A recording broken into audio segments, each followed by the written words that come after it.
The overall goal of the following experiment is to assess acute axonal degeneration mechanisms in real time. This is achieved by isolating Thi1 YFP-positive murine spinal cord tissue while continually perfusing the tissue with oxygenated low-calcium artificial cerebral spinal fluid. Then, the spinal cord tissue is aligned under a two-photon microscope objective while maintaining physiological conditions, and the myelin is stained with the lipophilic fluorescent dye Nile red. Next, a micro-sized lesion is created on the dorsal surface of a dorsal column by adjusting the laser power in order to transect myelinated axons within the columns. The results show retraction of the damaged axons, periaxonal myelin swelling, and other cellular responses based on quantitative measurements of the images. So the main advantage of this technique over existing methods is that we use the whole cervical spinal cord, and therefore the dorsal column fibers remain intact. So this avoids damage to the underlying central myelinated fibers, which commonly occurs during white matter strip preparation. Demonstrating this procedure will be Dr. Starlin Okada, a postdoctoral fellow in my laboratory who really championed this technique.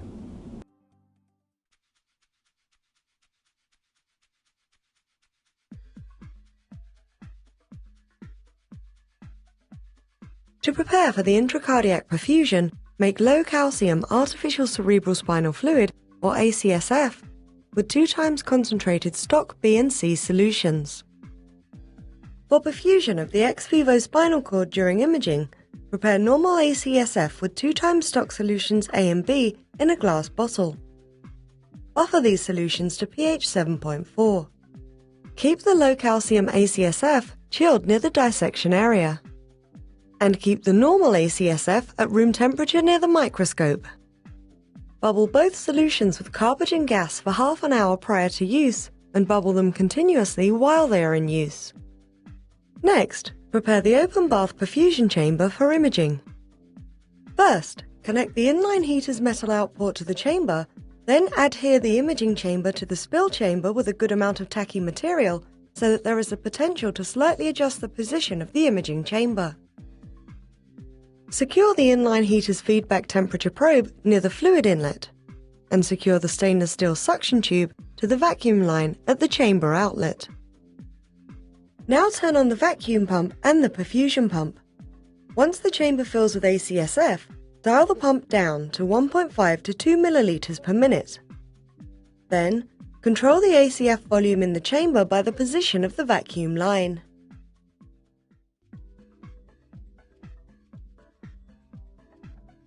To adjust euthanized 6 to 10 week old Thi1 YFP transgenic mouse, first confirm there is no reflexive toe pinch response.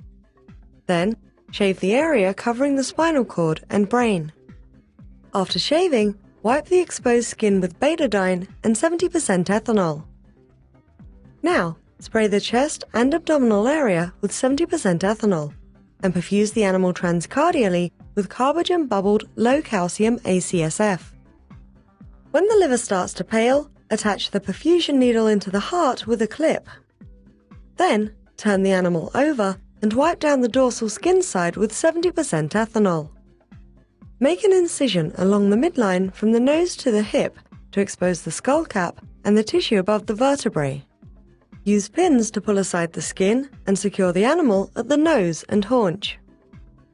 Now, move the preparation to a dissection microscope.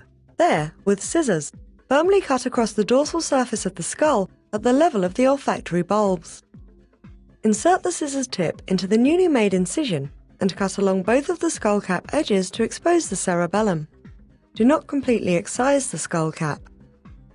Lift up the skull cap exposing the brain, and carefully cut the left and right edges of the interparietal bone over the cerebellum.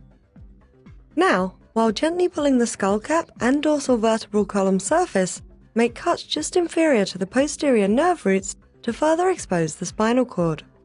Then, using finely tipped scissors, carefully cut the vertebrae bilaterally at a 45-degree angle. It is vital to avoid damage to the dorsal columns. These bright white fibers are easily damaged without being careful. Continue gently pulling back the excised bone and muscle while cutting the vertebrae. Cut 1 to 2 centimeters to isolate a segment of cervical spinal cord tissue suitable for imaging.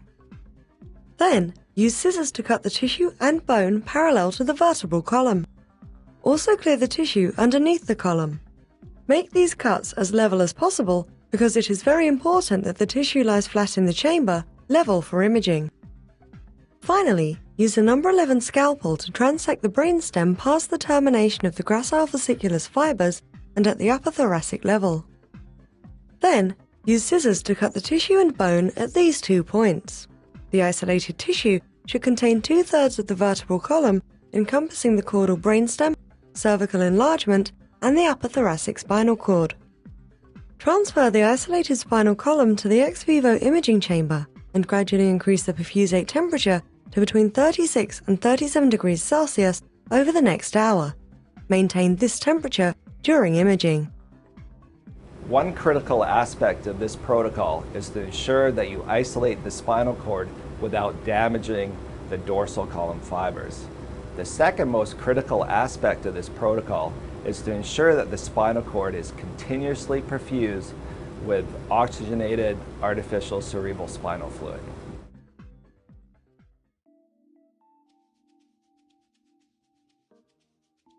Using a modified tissue slide holder, carefully secure the vertebral column in the chamber. It is important to avoid touching the exposed spinal cord dorsal columns or putting pressure on them with the lycra threads. Now, to stain the myelin, briefly stop the solution flow and remove the vacuum line. Add 5 to 10 microliters of 5 millimolar Nile red dye near the caudal end of the spinal cord.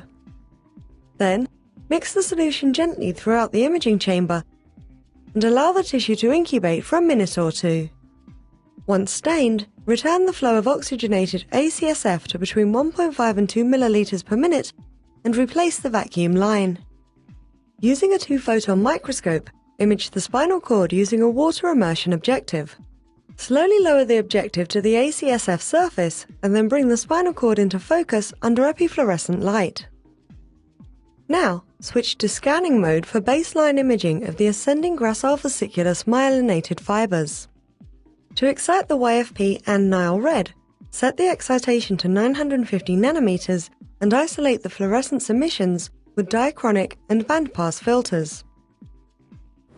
If within an hour of imaging you notice that more than 3% of the axons have spheroids, this means that the spinal cord has been damaged during isolation. It is now best to discard the preparation. To injure the tissue with the laser, first locate an area of the tissue that appears to be level. Then, increase the viewing area magnification to 30.3x, tune the laser to 800 nanometers, and increase its power to about 110 milliwatts. Now, perform 5 field of view laser scans. The result should be a complete 20 micron diameter ablation. Check the injury under standard imaging settings with the laser at 17 milliwatts and at 20.08x magnification. If the axonal fibers at the ablation are not completely transected, discard the preparation. Now, use the time-lapse settings with Z captures to make dynamic injury response recordings. The preparation can be imaged for up to 24 hours.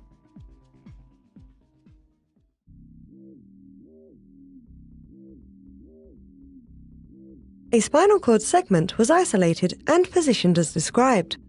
At baseline, TPLSM recordings show myelinated gracile fasciculus axons as parallel-aligned YFP-positive axons ensheathed in Nile red stained myelin with few axonal spheroids or other morphological signs of axonal degeneration.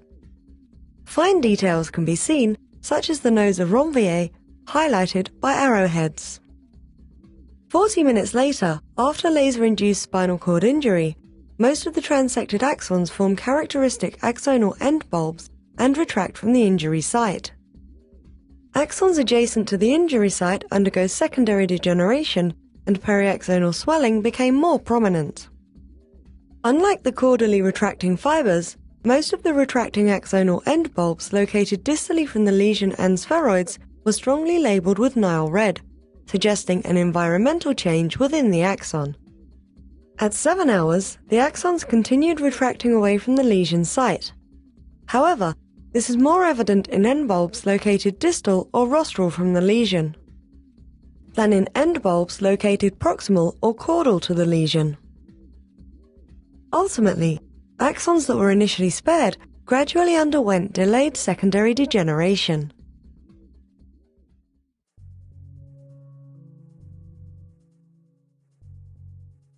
After watching this video, you should have a good understanding on how to isolate the murine spinal cord and perform a laser-induced spinal cord injury. Therefore, you'll be able to examine the dynamic aspects of both primary and secondary axonal degeneration in real time.